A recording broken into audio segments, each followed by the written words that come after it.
Subscribe करें और bell दबाएं ताकि कोई खबर रह न जाए।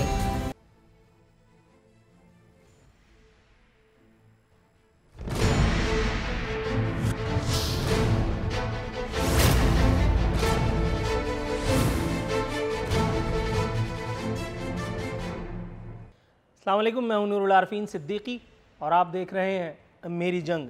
वज़ीर आज़म पाकिस्तान का मशहूर ज़माना लतीफ़ा, आपने घबराना नहीं है, चाहे कुछ हो जाए मगर आपने घबराना नहीं है। आपको सीधा हाथ दिखा करके और उल्टे हाथ पे कुआं दिखा करके और खाई में धकेल दिया जाए, लेकिन आपने घबराना नहीं है। आपको पानी कह करके और जहर पिला दिया जाए, लेकिन आपने घबराना नहीं है। IMF की फरमाबरदार सरकार ने, और ये भी बता दूं कि ये पहली सरकार नहीं है जो IMF की फरमाबरदार, उसकी अताअत गुजार है। इससे पहले भी जितने आए थे वो सब IMF के बाजगुजार थे, इसके बाद जितने आएंगे वो सब भी होंगे, लेकिन इन लोगों ने तो हद ही कर दी है। IMF की फरमाबरदार सरकार ने आवाम का जीना मुश्किल कर दिया है, आवाम पर एक और खुदकुश हमला फरमा दिया है। पेट्रोल की कीमतों में ज़्यादा नहीं, सिर्फ 11 रुपए का इजाफा फरमाया है। जी हाँ, पाकिस्तान में आज से पहले 11 रुपए का इजाफा ना हुआ था और आगे मैं ये नहीं कह सकता कि ना होगा, इसलिए कि जब तक ये सरकार रहेगी अगली दफा हो सकता है ये इजाफा 22 रुपए भी हो जाए।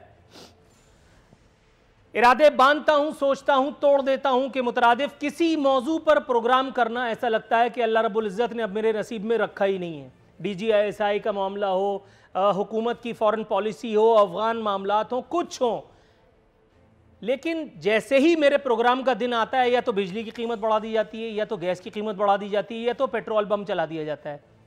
और उसके बाद मैं क्या झक मारूं मां सिवाय महंगाई महंगाई चीखने चिल्लाने के। मैं खुद बोर हो गया हूं पिछले 1-1.5 महीने में ये सब हरकतें कर करके। लेकिन मजाल है कोई आदमी प्रेस क्लब पे जाके एक नारा इखलाकन ही मार दे। मेरा इनबॉक्स भरा हुआ है। अभी यहां बैठने से पहले भी एक फरमाइश आई कि आरफीन भाई से कहिए जरा महंगाई पे प्रोग्राम कर दें। आरफीन भाई को वोट तो नहीं दिया था भाई, लेकिन प्रोग्राम के लिए आरफीन भाई ही मिलते हैं। और आरफीन भाई का देखिए कि उनको चूंकि कुछ नहीं मिल रहा तो इसी मौजू पर हाथ साफ करना मुनासिब ठहरा। आवाम ने घबराना नहीं है, ये कहना है मेरे सरकार का। शौकत तरीन साहब,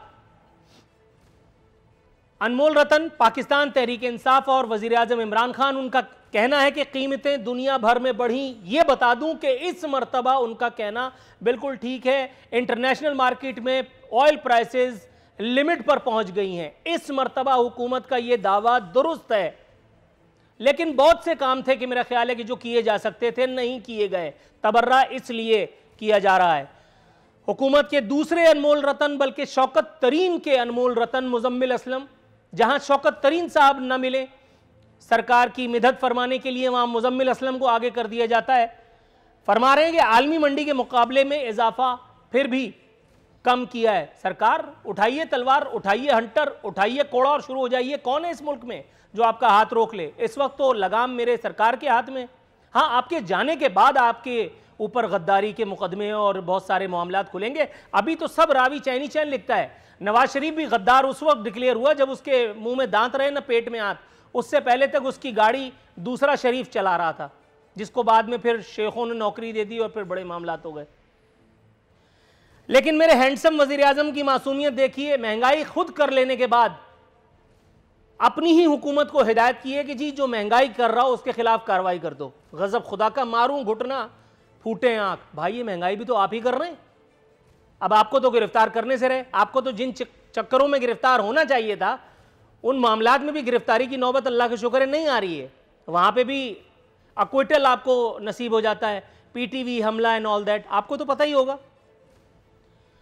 ताहम वजीर आजम पाकिस्तान की इस बात पर लब्बैक कहते हुए कार्रवाई फरमाई गई है। महंगाई करने वालों के खिलाफ नहीं, गिरा फरोशों के खिलाफ नहीं, खुद अवाम के खिलाफ। और वो भी कैसे कि बिजली की कीमतें मरे पे 100 दुर्रे के मुतरादिफ बिजली की कीमतों में भी 1 रुपए 68 पैसे, गोया पैसे का तो चलन ही नहीं है। डाके का ये सोफिस्टिकेटेड तरीका देखिए। इस रियासत नामनेहाद मदीना में 1 रुपए 68 पैसे, गोया 2 रुपए बढ़े ना भाई, सीधे सीधे बताओ।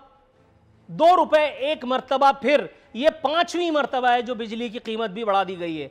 तब्दीली सरकार के इस नामनेहाद दौर में, इस सिविल मार्शल्ला में बिजली 52%, 52% महंगी हो चुकी है, लेकिन आपने घबराना नहीं है। साहब की हाल यह है कि अर्शे मोहल्ला से नीचे आने पर तैयार ही नहीं होते। अपने घर की, बल्कि घर कह रहा हूं तो अस्तगफार, या अल्लाह मुझे माफ फरमाना, अपने विला की, अपने महल की, अपने कसर की, अपने ऐवान की तस्वीर उन्होंने शाया फरमाई है, तस्वीर उन्होंने शेयर की है, जिसमें रबीउल अव्वल की हवाले से सजावट वगैरह के बारे में बताया गया है। सरकार ने एक फरमाइश भी की है, सरकार ने एक फरमाइश भी की है, रबीउल अव्वल का तारीखी जश्न मनाने का हुक्म दिया है आवाम को। अब यही कहा जाएगा गोया तुम कत्ल करो हो या करामात करो हो, 2 बच्चे बीमार पड़ जाएं तो आप एक की दवा ले सकते हैं। 10 रुपए नहीं 11 रुपए पेट्रोल की कीमत बढ़ने का मतलब यह है कि महंगाई का एक सैले रवां, महंगाई का एक सैले रवां आवाम को पीस डालेगा। लेकिन आपने घबराना भी नहीं है और आपने रबीउल अव्वल में लाइटें भी लगानी है, वजीर आजम के हुक्म की पासदारी भी करनी है, ये अच्छा है।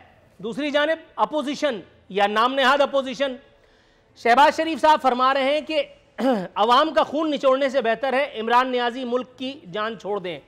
मजीद फरमाया कि इमरान नियाजी के इस्तीफे से मुल्क कौम को रिलीफ मिल सकता है। सर, रिलीफ एक और तरीके से मिल सकता है कि आप अपोजिशन का नाटक करना छोड़ करके वाकई हकीकी अपोजिशन का किरदार अदा करें।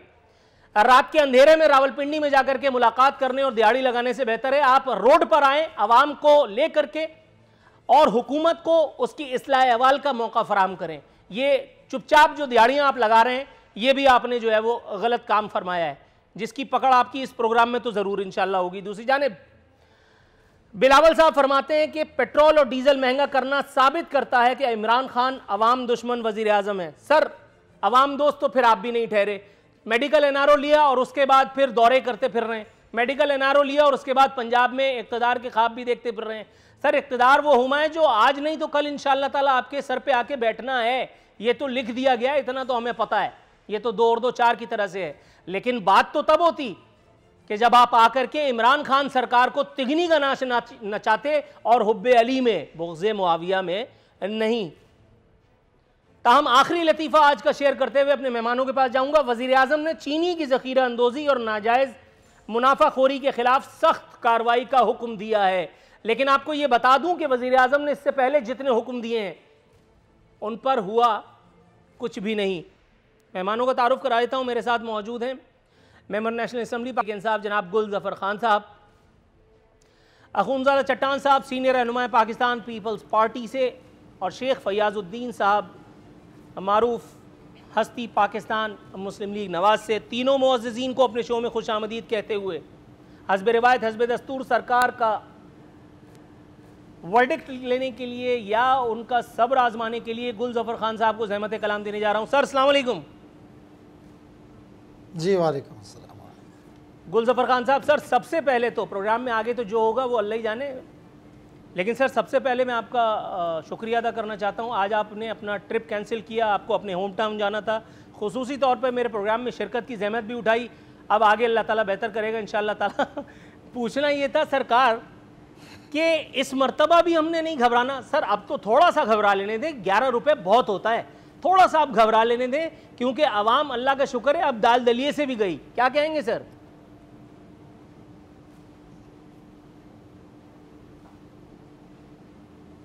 जी भाई नूरुल साहब, सबसे पहले तो शुक्रिया और दोनों मेहमानों को मेरी तरफ से सलाम भी।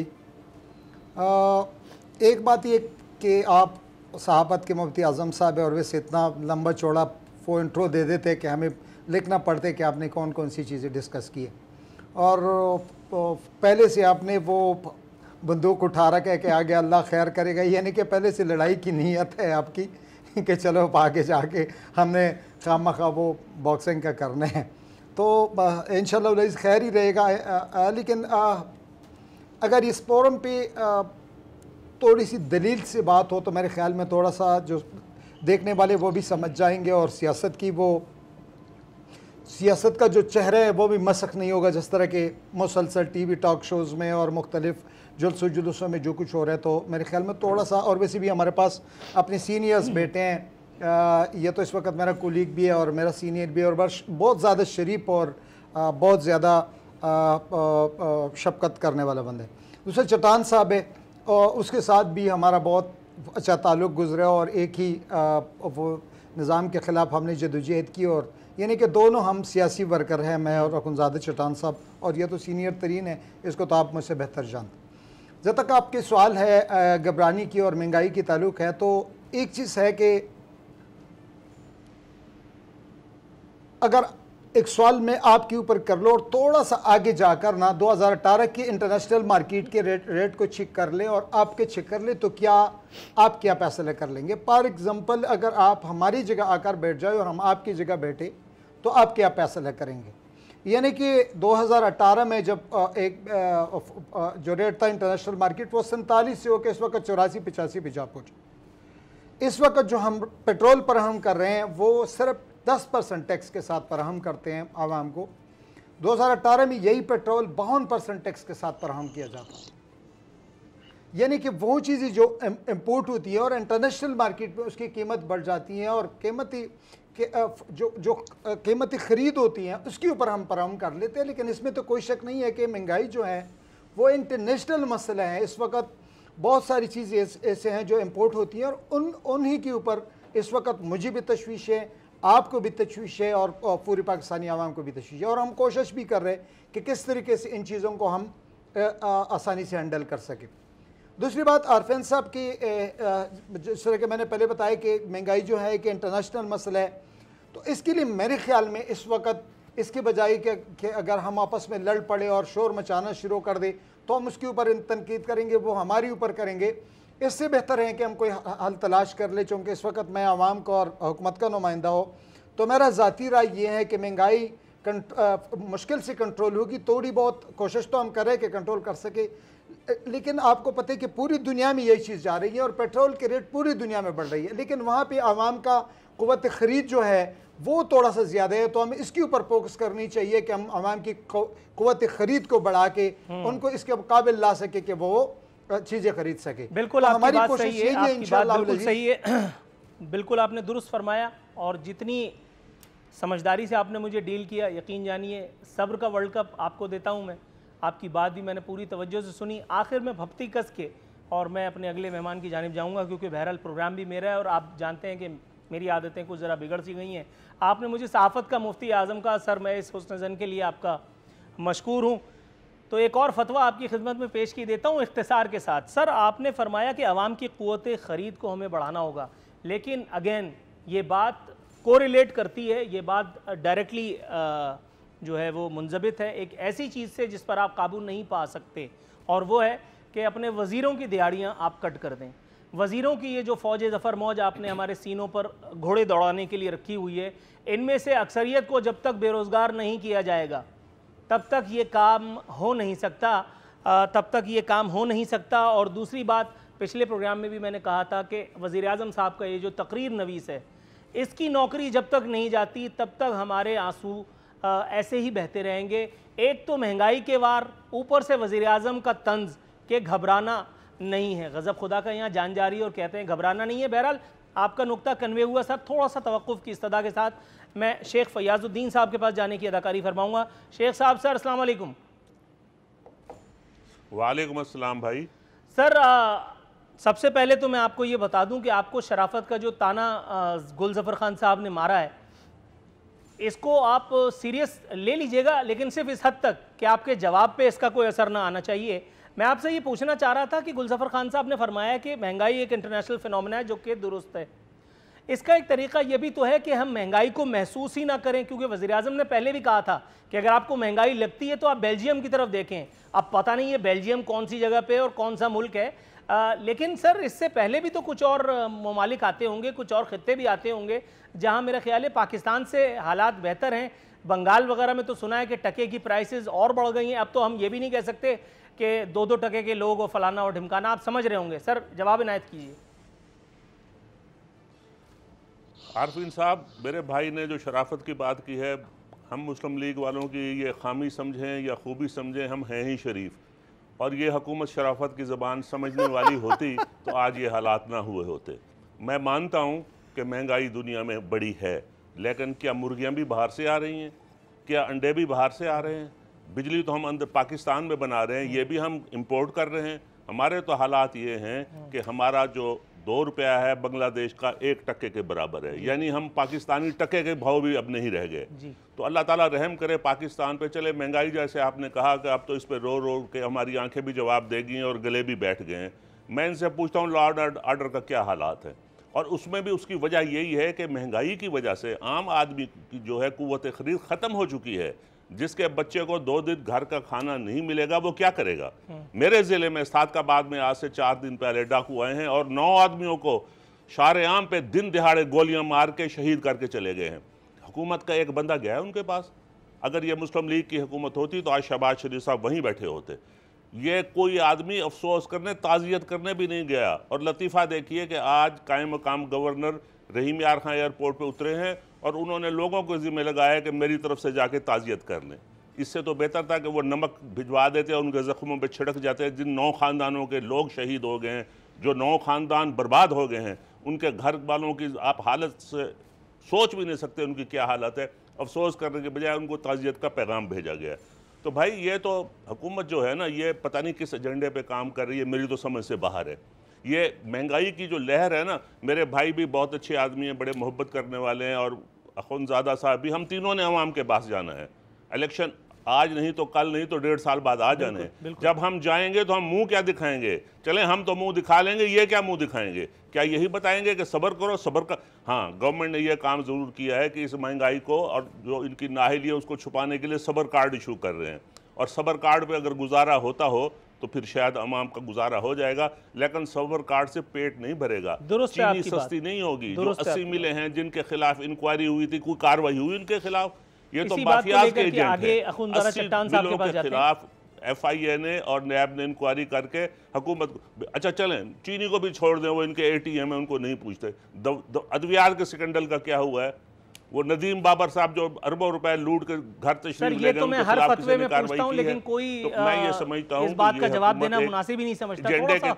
अगर आप तवक्कुफ फरमाएं तो मैं अखुनज़ादा चट्टान साहब के पास जाऊंगा। अखुनज़ादा चट्टान साहब, सर सबसे पहले तो अज़हद माजरत, दिली माजरत कबूल कीजिए आपको इंतज़ार की ज़हमत में मुब्तला करने के लिए। लेकिन सर जितनी इल्मी इंटेलेक्चुअल गुफ्तगू हो रही थी आपने वो भी सुनी।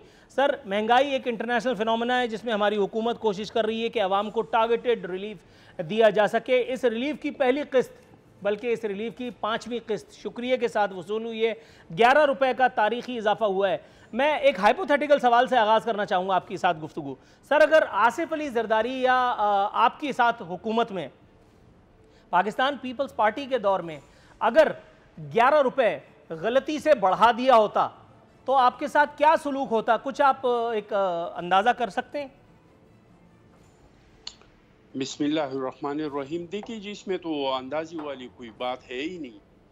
हमारे दौर में आपको पता है, ये अभी मेरा भाई बार बार कह रहा था ना, इंटरनेशनल मार्केट में तो आजकल तो IT का ज़माना है, हर एक की जेब में मोबाइल है, गूगल है। अभी गूगल करके आप निकाले कि हमारे दौर में जो 5 साल हमारा दौर था, इस दौर में 168 डॉलर PBL से कभी कम नहीं हुआ है। ज़्यादा कम हुई तो 60 तक पहुंच गया, यानी 60 से एक पन्नी जो है वो कभी नीचे आया नहीं है। तो अभी 85 पे हैं। अभी हमारे रेट भी निकाल दे कि हम कितने पे दे रहे थे, हम 85 पे दे रहे थे। 85 से फी लीटर हमारा ऊपर गया नहीं है। इस टाइम पे आप PTI के और इमरान खान साहब के आप इनके वीडियोज़ निकाल दे, इनके क्लिप्स निकाल दे, इनके बयानात निकाल दे कि वो क्या कह रहे थे, वो जरदारी साहब पे क्या क्या इल्ज़ामात लगा रहे थे, वो गिलानी साहब पे क्या क्या इल्ज़ामात लगा रहे थे और क्या क्या दावे कर रहे थे। साथ में ये दावे भी कर रहे थे कि अगर मैं इक़्तिदार में आ जाऊं तो ये फ्यूल जो है आप लोगों को 40-45 रुपए पे मिलेगा। ये 40-45 के जितने भी ऊपर हुकूमत ले रही है, ये आप लोगों की जेबों पे डाका है, ये करप्ट है ये लोगों। और जब फ्यूल महंगा हो जाता है और जब डॉलर की रेट बढ़ जाती है तो आप समझिए कि आपका वज़ीर आज़म जो है ये चोर है। और ये चोरी की वजह से आवाम पे ये महंगाई का बोझ पड़ा है। ये अंदाजी वाली बात नहीं है, ये साबित वाली बात है। और कोई भी गूगल कर सकते हैं कि हमारे दौर में रेट क्या चल रहे थे, हम पी लीटर पाकिस्तान में किस रेट पे दे रहे थे, और इंटरनेशनल मार्केट से पी बैरल हम कितने पैसों पे ले रहे थे। देखिए जी, ये हमारे लिए कोई हैरानकुन बात नहीं है।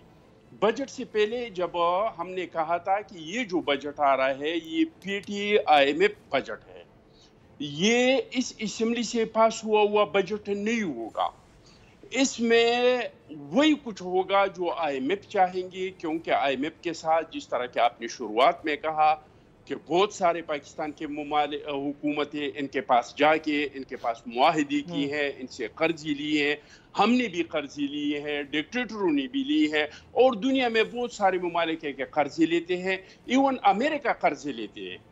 बहुत अच्छे अच्छे ममालिक इक़्तिसादी लेवल पे कर्जा लेना कोई गलत बात नहीं है, बस कर्जे का इस्तेमाल करना और कर्जा किन शराइत पे लेना। बदकिस्मती से हमारी हुकूमत ने जो कर्जा लिया है वो जिस शराइत पे लिया है, हमने अपनी हुकूमत जो है वो हवाले कर दिए। हमने इनके लोगों को लाके उसको स्टेट बैंक में बिठा दिया। हम स्टेट बैंक खुद मुख्तार है कि वो डॉलर की जो कीमत मुकर्रर करे। हमने हर जगह पे जो जो जगह हैं वहाँ पे BR में, फाइनेंस में इनके लोगों को बिठा दिया। अब इन लोगों को इख्तियार है। और मैं आपको ये भी कह दूं कि ये चीज़ यहाँ पे रुकेगा नहीं। और ये सिर्फ पेट्रोल महंगा नहीं हुआ है, घी में भी 109 रुपए का इजाफा हुआ है। जी सर, थोड़ा सा तवक्कुफ की इस्तदा है क्योंकि यही हमारे प्रोग्राम का मौजू है। मुझे सिर्फ 10 सेकंड दे दे। ये सिलसिला जाएगा IMF के मुआहदे के, आहिस्ता आहिस्ता ये जाएगा। डॉलर की कीमत 300 रुपए तक जाएगा और पीर की कीमत जो है वो 200 तक जाके रुकेगा। 200 से नीचे ये रुकने वाला नहीं है। सर थोड़ा सा तवक्कुफ कीजिएगा, ये इंतहाई खौफनाक सूरत हाल आपने जो पेश की है सामने। गुलजफर खान साहब, सर मेरा सवाल तो इस वक्त भूल जाइए जो मैं करने वाला था। अखुनज़ादा चट्टान साहब ने ये जो नक्शा खींचा है हमारी आंखों के सामने, ये किस हद तक दुरुस्त है ये पेशबीनी? 200 रुपए फ्यूल की कीमत, 300 रुपए डॉलर, ये आपके दौरे इख्तिदार में होगा?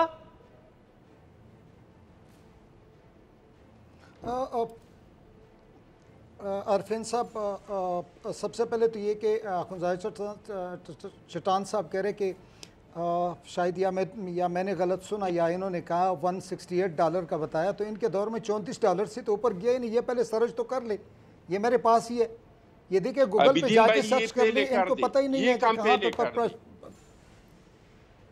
अरिफीन साहब आपका रिसर्च टीम है, ये पहले कर दी, अपनी रिसर्च टीम से कही कि वो निकाल दी। राइट सर, राइट सर, मैंने रिसर्च किया है और आप कह रहे हैं कि $168 का मिल रहा था, तो $168 का तो अभी नहीं है, अभी $84 का है, तो $168 का कैसे किया था उस टाइम पे? अच्छा, दूसरी बात ये कि इनसे थोड़ा सा आप पूछ लेते कि जब आपकी 2009 या 8 में हुकूमत बनी तो उस वक्त क्या प्राइस थी, और फिर जब जा रहे थे 2013 में क्या प्राइस थी, ये थोड़ा सा पूछ लेते कि 5 साल के टेनोर में आपने कहाँ से कहाँ तक पहुँचाया। दूसरी बात जनाब अली की, ये बिल्कुल हक बजाने में, ये जो कुछ कह रहे हैं इसलिए हक बजाने में कि इनकी अपनी हुकूमत में ग्रीन बस हम दे रहे, नालियां हम साफ कर रहे, रेलवे हम बना रहे। सर थोड़ा सा तवक्कुफ कीजिएगा मुजफ्फर खान साहब, इमीडिएट ब्रेक की कॉल है, दोबारा आप तक आऊंगा और आप अपनी जुमले को कंप्लीट कीजिएगा। नाज़रीन एक ब्रेक।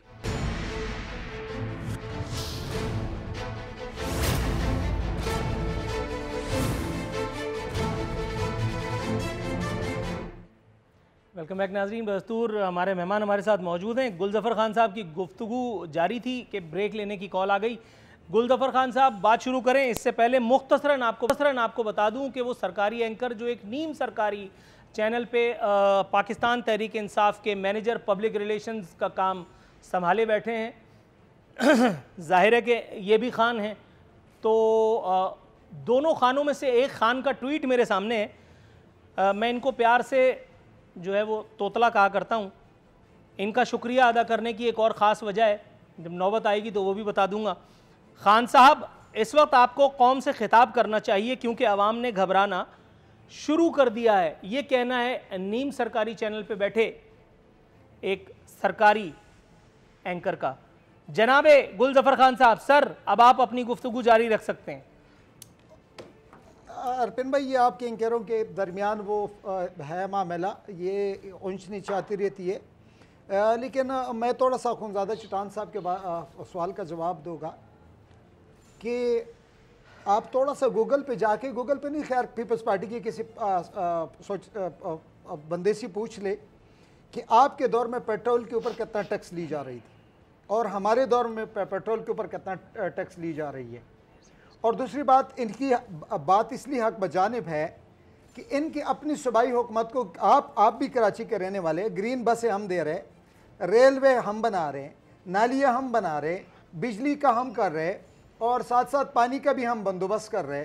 और इनकी गवर्नेंस का भी आपको पता है, अब कराची में बैठे अक्सर मैं आपका प्रोग्राम सुनता रहता हूँ जो आप कह रही हैं। इनके दौर में हमारे घर उजड़े थे, हमारे गुलशन जो थे वो तबाह बर्बाद हो चुके थे। इनके दौर में पेट्रोल से सस्ता हमारी खून ही मिलती थी, इसके अलावा हमें कुछ नहीं मिलता था। इन्हीं के दौर में तारीख़ का सबसे बड़ा हिजरत हुआ था। इन्हीं के दौर में कभी कहीं किसी गुलशन में हम निपुल नहीं देखे बारूद नज़र आ रहे थे। इन्हीं के दौर में सबसे ज़्यादा कबाइली यतीम हो चुके हैं। इनके दौर में कबाइली बच्चियाँ विवाह हो चुकी है। इनके दौर में और हमारे दौर में तो जन्नत और जहन्नम जितना का फ़र्क है। इनके दौर में हम बाज़ार में नहीं निकल सकते थे, इन्हीं के दौर में हम मसाजिद में नहीं जा सकते थे, इन्हीं के दौर में हम मदारस में नहीं जा सकते थे, स्कूल में नहीं जा सकते थे। वो वक़्त जब इनको याद दिलाएंगे तो इनको समझ आएगी ये जो माशी बिछी हुई बारूदी सुरंगें इनकी वजह से है। IMF के पास अगर हमने आज जाने तो इनकी वजह से जाने। हमारे यहाँ अभी तक कोई बिनामी जायदाद ही नहीं निकली है। अब कल देखे इनके सनी असेंबली के स्पीकर साहब का, तो ये जो माशी सुरंगें बिछाए रखी है, जो माइशत का बेड़ा इन्होंने घर कर दिया था, ये जो इस वक्त आप कैपेसिटी चार्ज के मद में 2500 बिलियन रुपए देने पड़ते हैं, बिजली इस्तेमाल कर ली या न कर ली, ये इन्हीं के दौर के मुआहिदात हैं, हमारे दौर के नहीं है मोहतरम। तो थोड़ा सा ना जब तनकीद कर लेते काइंडली अपना दौर भी चेक कर लिया करे कि हमारा भी एक दौर गुजरे है जहां पे हम जी बिल्कुल ठीक है, आपकी बात कन्वे हो चुकी है और काफी देर तक हुई। सर अब मेरा सवाल थोड़ा सा अगर आप लिफ्ट करा देते, अखुनज़ादा चट्टान साहब ने जो इंतहाई खौफनाक बात की तरफ इशारा किया है, क्या आपके दौर में डॉलर 300 और फ्यूल 200 रुपए होगा? जी जी, वो कहते हैं ना कि हजारों ख्वाहिशी से कैसी वो शेर है कि हर ख्वाहिश पे दम निकले। ये ख्वाहिशी तो इनके दिल में रहेगी कि इसी तरह की चीज आए और हमें फिर मौका मिले, लेकिन ये मौका मेरे ख्याल से ठीक हो गया। Got your answer. Sheikh Faiyaz साहब के पास जाने की अदाकारी फरमाऊंगा। सर थोड़ा सा तवक्कुफ कीजिए। अगर शेख साहब सर, तो ये पोजीशन है, निकले सड़कों पे। मैं आता हूं आपकी तरफ। गुलजफर साहब, शेख साहब सर एक सवाल भाई के शेर की फरमाइए। सर शौकत तरीन साहब का बयान मेरे सामने, कह रहे हैं IMF प्रोग्राम की वजह से महंगाई हुई। वजीर आजम पाकिस्तान के एक बयान का हवाला मेरे सामने मौजूद है जिसमें वो फरमा रहे हैं कि चूंकि IMF के पास हम देर से गए थे इसलिए महंगाई हुई। सर कंफ्यूज आ गया हूं मैं, शौकत तरीन की मानूं कि इमरान खान की मानूं? मेरे ख्याल में इमरान खान साहब की माननी चाहिए, क्योंकि उन्होंने कहा था कि IMF में जाने से बेहतर है मैं खुदकुशी कर लूँगा। हम तो मुंतज़र हैं इसके कि वो खुदकुशी करें और कौम की जान छूटे। हज़ारों ख्वाहिशें ऐसी कि हर ख्वाहिश पे दम निकले, इनका दम निकले न निकले, कौम का दम निकल चुका है। अब हम जो हैं पूरी कौम जो है वो फाकों की नौबत पे आ गई है। तो दूसरी बात जो मैं ये कहता हूँ, अभी मैं देख रहा था फ़रूक नसीम साहब का टिकर चल रहा था कि हमने इदारों को मजबूत करना है। इदारों को तो आपने पाकिस्तान में बर्बाद कर दिया है। इलेक्शन कमीशन को आप आग लगाने जा रहे हैं, नैब को आपने पॉलिटिकल इंजीनियरिंग का हिस्सा बना लिया है। सुप्रीम कोर्ट के जो मुल्क की आला तरीन दिया है, 6 माह हो गए उन्होंने हुक्म दिया है बल्दियाती इदारे बहाल किए जाएँ, आज तक नहीं किए उन्होंने। तो ये तो इदारों को बर्बाद करने आए हैं, इदारों को बनाने नहीं आए हैं। तो आरफीन साहब, आप और हम सब मिलकर पूरी कौम दुआ करे, बल्कि इमरान खान साहब से इस्तदा करते हैं कि कौम से माफ़ी मांगे और नए इलेक्शन का ऐलान करें और मैंडेट लेके आएँ। अगर वो समझते हैं कि उन्होंने अवाम की बहुत बड़ी खिदमत कर ली है तो नया मैंडेट लेके आएँ, क्योंकि इन हालात में मुल्क चलने वाला नहीं है। ये हुकूमत रही तो ना मईशत चलेगी ना मुल्क चलेगी। और हम तो इस वक्त देखें ना, हमारी खारजा पॉलिसी देख लें, हमारा कोई हमसाया हमारे साथ नहीं है। दुनिया की जो बहुत बड़ी ताकतें हैं, अमेरिका, जो बाइडन इनको फ़ोन करने के लिए तैयार नहीं है, चाइना हमसे नाराज़ है, CPEC का काम बंद है। मैं तो समझता हूँ कि पता नहीं ये किस एजेंडे पे आए हैं। अल्लाह ताला पाकिस्तान पे रहम करे और इनसे हमारी जान छुड़ाए, मेरी तो ये दुआ है। सर थोड़ा सा तवक्कुफ़ की सदा के साथ अखुनज़ादा चट्टान साहब के पास जाऊंगा। अखुनज़ादा चट्टान साहब, सर एक ख़बर मेरे सामने मौजूद है, बता रही है कि बिजली, घी महंगे, गोश्त, टमाटर, चावल, चाय, साबुन, मसालों की हफ्तावार कीमतें बढ़ गईं। बिजली की कीमत में 1.39 रुपये फ़ी यूनिट इजाफा। यूटिलिटी स्टोर्स पर खुर्दनी तेल 110, घी 49 रुपये तक महंगा। महंगाई की शरह 12.66। इदारा शुमारियात जो खुद एक हुकूमती बॉडी है वो कंफर्म कर रहा है। सर मेरा ख्याल है अब तो घबराना बनता है। देखिए अवाम तो पहले से घबराई हुई है, लेकिन इन लोगों को घबराना इसलिए नहीं है कि इनके जो मिनिस्टर है, इनके जो वज़ीर आज़म है, इनको तो इन चीज़ों का पता ही नहीं है। एक मिनिस्टर ने, आपको याद होगा कि उन्होंने कहा था कि आप लोग असेंबली में, उन्होंने कहा था कि मुझे KPK में कोई गच्चा घर बताए, मुझे कोई गरीब बताए कि वहाँ पे कोई गरीबी है। दूसरा मिनिस्टर कहते हैं कि भाई आप चीनी जो है 100 के बजाय 9 दाने कम करें। अब चीनी को कैसे बंदा 100 दाने गिने, फिर 9 कैसे कम करे, 100 के 9 वाले कम खाए। मेरा एक दोस्त था, वो जोक सुना रहा था कि खाने पे मैं बैठा हुआ था तो एक बंदा, वो तस्बीह नहीं होते वो इलेक्ट्रॉनिक टाइप की जो इस तरह वो करते हैं, तो उन्होंने कहा, मैंने कहा यार खाने के टाइम पे जिक्र नहीं होता। उन्होंने कहा नहीं, खाने जिक्र नहीं कर रहा हूँ, नवाली गिन रहा हूँ ताकि 9 नवाली मैं कम खाऊं। तो ये तो सारे मुस्खरे हैं। गुलज़फर ने एक बात की कि हमारे दौर में बारूद था, तो हाँ, हमें जो पाकिस्तान मिला था तो rate of the government tribal area पे ख़त्म हुआ था, सवाल से पाकिस्तान का झंडा उतारा गया था और हमारे लोगों में दौर में लोग IDPs हुई थी। लेकिन आज अगर आप बाजार जा सकते हैं, मस्जिद जा सकते हैं और आप हुजरे में जा सकते हैं, तो ये इन कुर्बानियों का बरकत है कि आज आप अपने घर जा सकते हैं, रात को जा सकते हैं, दिन को जा सकते हैं, आप अपने इलाके में फिर सकते हैं। तो ये इन कुर्बानियों की बरकत है। और मेरे ख्याल में इसका मजाक उड़ाना ऐसा है कि उसमें जो लोग हमारे फोर्सेस के लोग शहीद हुए थे, जो हमारे कबाइली हमायदीन शहीद हुए थे, जिन लोगों ने कुर्बानियाँ दी थी, तो इस दौर को तंजिया बयान करना मेरे ख्याल से ये एक कुर्बानियों का तौहीन है और ये तौहीन नहीं करना चाहते हैं। करप्शन पे तो मैं जवाब नहीं दे रहा हूँ, वरना मेरा दोस्त है, इलाके का है, सारे लोग सुन रहे हैं। अगर हम आपस में ऐसे बैठते तो उसको मैं बता देता कि भाई करप्शन क्या होता है। मेरे साथ करप्शन के, पाकिस्तान की छोड़ दे बाजोड़ के ऐसे ऐसे कहानियाँ हैं कि जो सुनता है वो कानों को हाथ लगाते हैं। तो उस पर मैं नहीं जाता हूँ, फिर भी ये मेरे इलाके का है और हम एक इलाके के हैं, तो मैं मीडिया पे उसको इस तरह नहीं कहना चाहता हूँ। सर मैं आखिर में एक सेकंड एक बात करना चाहता हूँ नूरुल आरिफीन साहब, गुलज़फर की मौजूदगी से फ़ायदा उठा के। इस बार जो रिजल्ट आ चुका है मैट्रिक का, इसमें बाजोड़ के 3030 बच्चे पास हुई है। इसमें ज़्यादातर वो है जिसके नंबर 900 से ऊपर के हैं, बहुत सारे ऐसे जो 1000 से ऊपर के हैं। हमारे बाजोड़ में 3 कॉलेज है, जो 3 कॉलेजों में सिर्फ हर कॉलेज में 500 लड़के को एडमिशन मिल सकता है। हमारे पास 3 हाई सेकेंडरी स्कूल्स है कि वो 3 हाई सेकेंडरी स्कूल्स में जो है वो 40-40, 60-60 लड़कों को एडमिशन मिल सकता है।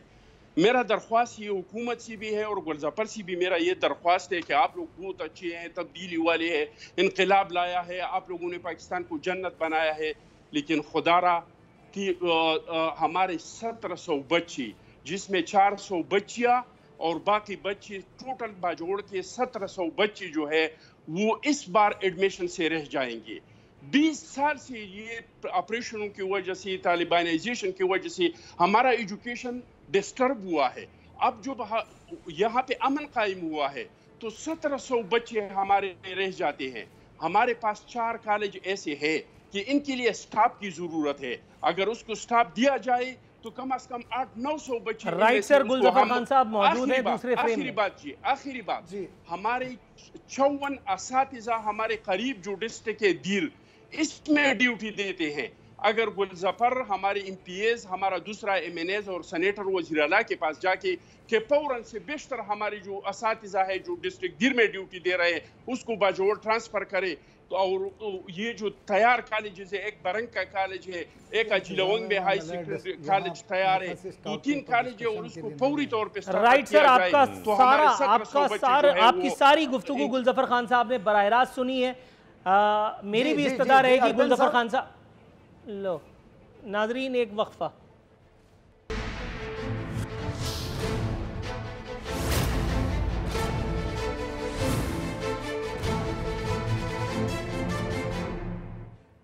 वेलकम बैक नाजरीन। क्या प्रोग्राम करे आदमी, अंडा, टमाटर, लहसुन, अदरक, आलू, प्याज, बाकी सारे एंकर DGISI और पता नहीं क्या क्या मामला पे बात कर रहे हैं और मैं कहाँ सर फोड़ रहा हूँ। और अगर ऐसे में गवर्नर सिंध का ये साउंड बाइट मैंने ना देखा होता जिसमें उन्होंने हंसाने की भरपूर कोशिश की है। उन्होंने बताया कि लियाकत अली खान फर्जंदे कराची थे और उनकी शहादत भी जो है वो कराची में हुई थी। इससे पहले उन्होंने बताया था कि राशिद मिन्हाज की बेवा ने आखिर दम तक शादी नहीं की, हालांकि राशिद मिन्हाज कुंवारे अल्लाह ताला की तरफ चले गए थे। शुरू कर दिया तो थोड़ा सा गुलजफर खान साहब ज़रा अगर आप मुझे थोड़ा सा बतियाने का मौका देते, मैं भी घर पे वालों को बता के आया हूँ कि कुछ करना है मुझे, तो आप ही की तरफ आ जाता हूँ। चलिए सर, ये गवर्नर सिंध को कहाँ से आपने मतलब चुना है? मतलब इनकी तारीख, इनका जोग्राफिया, इनका आगा पीछा सब बर्बाद ही है, मतलब हिसाब किताब सब कुछ कहिए। नूर भाई, पहले मैं इनके सवाल का जवाब दे रहा हूँ यार, आखिरी सेगमेंट रह गया सर। क्या संजाना और उसका काम जाना।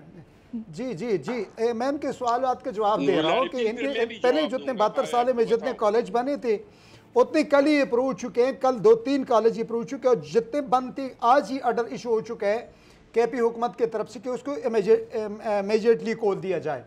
तो दूसरी बात यह कह रहे हैं कि बाजौड़ में बहुत कुछ हो रहा है, तो हमारा इस वक्त तो KP गवर्नमेंट है, सूबाई मसले। आपके दौर में यहाँ पेट्रोल से पैसे जाते थे और अगर आपके पास कुछ है तो ये तो आप बड़ी गलती पे है कि आप नहीं लेकर आ रहे, दुनिया के सामने लेकर आए, दुनिया के सामने लेकर आए। आपने कौन सी चीज़ ऐसी छुपा रखी है हमारी, अगर कहीं पे आपको आपके हाथ लगे तो आपने लेकर आए दुनिया के सामने कि हम ये का काम कर रहे हैं जी। और दूसरी बात, बुज़ुर्ग है हमारा यहाँ पे, ये इन्होंने कहा कि चूँकि आप 3 हैं, मैं 1 हूँ, मुझे थोड़ा सा टाइम ज़्यादा दे देनी चाहिए क्योंकि मैं 3 के सवालात का जवाब दे रहा हूँ, तो थोड़ा सा टाइम ज़्यादा देंगे। इन्होंने कहा कि कई 9 खानदानों के बच्चे कत्ल हुए या कोई भी कत्ल हुए, अगर वहाँ पे CM या कोई नहीं गया तो गलती किया। ये हमारी जिम्मेदारी है कि हम लोगों की आशिकशुई करें, उनको सीने से लगाएं। ये बिल्कुल गलती पे है अगर वहाँ पे कोई नहीं जाता है और गवर्नर साहब कह रहे कि मेरे लिए ताज़ियत कर लो, ये उनकी जिम्मेदारी है। इनके साथ मैं इस बात पे मैं इनके साथ एग्री हूँ। दूसरी बात, जहाँ तक ये बिजली की बात करते हैं तो इन्हीं के दौर में मुआहिदे हुए जो 2500 बिलियन आपने देने बगैर इस्तेमाल के आपको देने पड़ेंगे जनाब, ये पैसे आपको देने पड़ेंगे, आप इस्तेमाल कर ले या ना कर ले।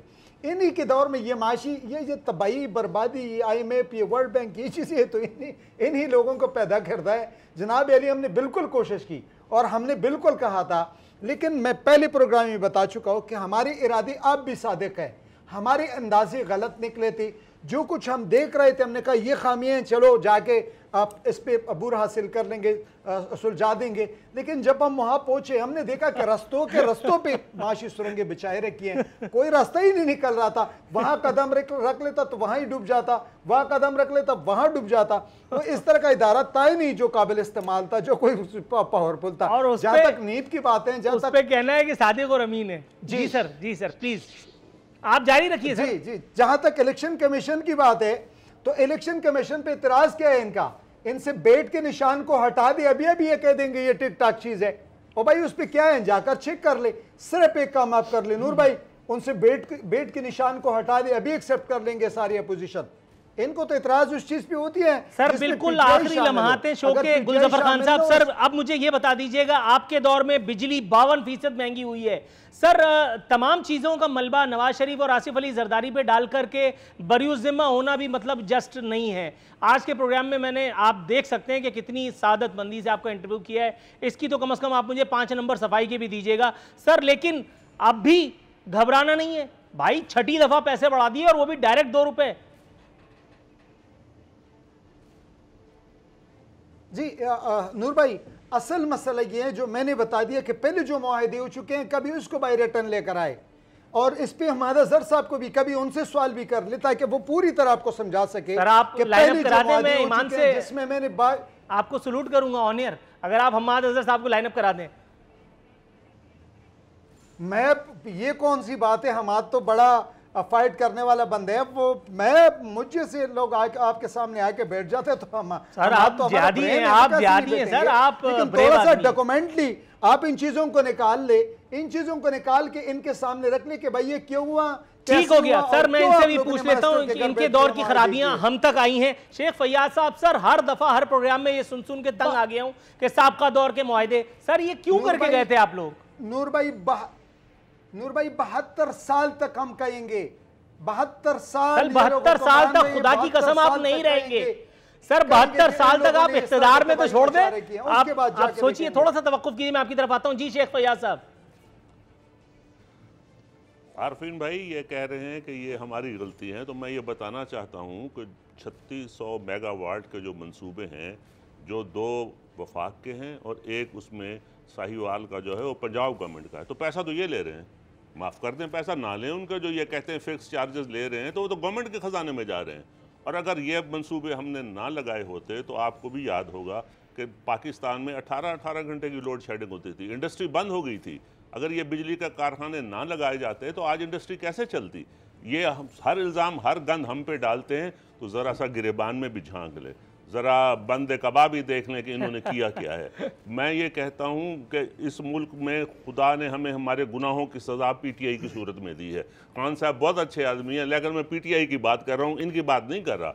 शायद हमसे कोई गलती है, चलें, अब मैं तो दुआ करता हूँ अल्लाह ताला हमारी जो सज़ा है अब माफ़ कर दे। और अवाम को मैं ये कहता हूँ, ये क्यों नहीं इलेक्शन कराते? अवाम के पास इनको जाना चाहिए, इनको इनका अंजाम पता है। ये इलेक्शन, लोकल बॉडीज़ के इलेक्शन भी नहीं कराएंगे। आप देख लें, ये जो सब खान साहब कहा करते थे कि पूरे यूरोप की मिसाल देते थे कि लोकल बॉडीज़ डेवलपमेंट करती है, उसके बगैर जमहूरियत चल नहीं सकती। इनको आज 4 साल होने को हैं लोकल बॉडीज़ के इलेक्शन। कोई बात इन्होंने जो की हो उस पर पूरे उतरे हैं आज तक जो बात की है इन्होंने उस पर यू टर्न लिया है और कुछ भी नहीं किया। और किया क्या है कि जो भी माफियाज हैं उनको ये ऑर्डिनेंस की सूरत में पाकिस्तान की तारीख का स्याह तरीन NRO दिया है। यानी जो भी इन्होंने किया उसकी उनको माफ़ी, लेकिन ये माफ़ी होगी नहीं। अगर नैब नहीं पूछेगी तो अवाम इलेक्शन में इनको पूछेगी। इनको उम्मीदवार नहीं मिलने हैं, और जो इनके बुजुर्ग थे ना वो भी इनसे अब हाथ उठाने वाले हैं। उनको भी जितनी मुल्क में जिनके लोग उनके बातें कर रहे हैं उनके लिए बहुत काफ़ी हो गए हैं। अब तो ये ना पीर इनको बचा सकते हैं ना इनको कोई और बचा सकता है। अब तो ये इनसे हमारी जान छूटने का वक्त आ गया है। पाकिस्तान के लिए जो ये 4 साल। जी फरमाइए। जी थोड़ा सा तवक्कुफ कीजिएगा, क्योंकि मेरा ख्याल है कि बात थोड़ी एक ही जुमले में शायद कहीं और पहुंच जाती, इसलिए मैंने कहा मैं सीटी बजा दूं। बात यह है कि आपको सफाई के 5 नंबर खान साहब जरूर देंगे कि आपने दोनों खानों को बहुत टाइम दिया है, और मैं आपके 10 नंबर काट लूंगा कि आपने मुस्लिम लीग को बात करने का मौका नहीं दिया। लेकिन हम बात करें ना करें, अवाम बातें कर रही है, अवाम बातें कर रही है। आप अपनी बात जारी रखिए इसी बात के जुर्म में। आपकी बड़ी मेहरबानी। मैं ये कहता हूँ कि खुदा के लिए खान साहब, आप भी पाकिस्तान के पता नहीं है या नहीं, आपने पाकिस्तान में रहना है या नहीं रहना, ये मुझे यकीन है कि जिस दिन आपकी छुट्टी हुई जो अनकरीब है तो आपने पाकिस्तान में नहीं रहना। आप ज़रा सड़कों पे तो जाके देखें लोग कहते क्या हैं। जिसके घर में रोटी नहीं होगी, जिसके बच्चे की फ़ीस नहीं होगी, जिसके बुज़ुर्ग माँ बाप की दवा के लिए 400 गुना ज़्यादा दवाइयाँ महंगी हुई हैं, 30,000 रुपए की जिसकी तनख्वाह है उसका घर का खर्चा चला के मुझे दिखा दें, और ये फिर कहते हैं घबराना नहीं। भाई घबराएं ना तो क्या करें, खुदकुशी कर लें। आप तो वादे करके खुदकुशी नहीं कर रहे, लेकिन मुल्क में खुदकुशियां आम हो रही हैं। आपको भी पता है, लोग अपने बच्चों को नहरों में फेंक रहे हैं, लोग अपने बच्चों को फार सेल सड़कों पर लेके आए। खुदारा इस मुल्क पर रहम करें और हमारी जान छोड़ें। मुख्तसरन बात ये। Right sir. अखुनज़ादा चट्टान साहब, सर गुफ्तगू को समेटते हुए सर खान साहब की एक फरमाइश, आखिरी मिनट है, जल्दी से सवाल है। रबीउल अव्वल का तारीखी जश्न मनाने की फरमाइश की है, आपका जवाब। देखिए जी, जश्न तो लोग किसी चीज से मनाया जाता है ना, चीखने चलाने से तो जश्न नहीं मनाया जा सकता। अब तो लोग हैरान है कि मैं गैस का बिल जमा कराओ, बिजली का बिल जमा कराओ, बच्चे का फीस जमा करवाओ, कि मैं जाके मरीज के लिए दवाई लेके आओ, 500% दवाइयों में इजाफा हुआ है। बंदा क्या क्या करे, ऐसे में लोग कैसे जश्न मनाएंगे? लाइटिंग कहाँ से करेंगे, बिजली का बिल कहाँ से देंगे, देगे कहाँ से पकाएंगे? तो ऐसे मुफ्त में तो जश्न नहीं मनाया जा सकता है। लेकिन वो लोग मना सकते हैं, क्योंकि ये लोग तो एक एक फेरे में जो है 200 और 300 अरब डॉलर लेके जाते हैं, कभी चीनी की शक्ल में, कभी गंदम की शक्ल में, कभी दवाइयों की शक्ल में, कभी डॉलर्स की शक्ल में। चलो पूरी मंडी में फ्यूल की कीमत बढ़ गई है, लेकिन गैस की कीमत तो नहीं बढ़ी है। 3 साल इन लोगों के हो गई, 3 साल में उनको ये नहीं पता चला कि गैस का सौदा हमें किस टाइम पे करना है। जिस टाइम सौदा करने का टाइम होता है, जब सर वाइंड अप की होता है, इमीडिएट मुझे कॉल दे दी गई है। अखुजारा और चट्टान जब, साहब, गुलजफर खान फिर- साहब, सुद्दीन साहब, अनफॉर्चुनेटली मुझे प्रोग्राम को क्विकली वाइंड अप करने की कॉल दे दी गई है। आपका एक मरतबा फिर शुक्रिया कि आपने हमारे प्रोग्राम में शिरकत की। कल इंशाल्लाह मुलाकात होगी। फी अमान अल्लाह।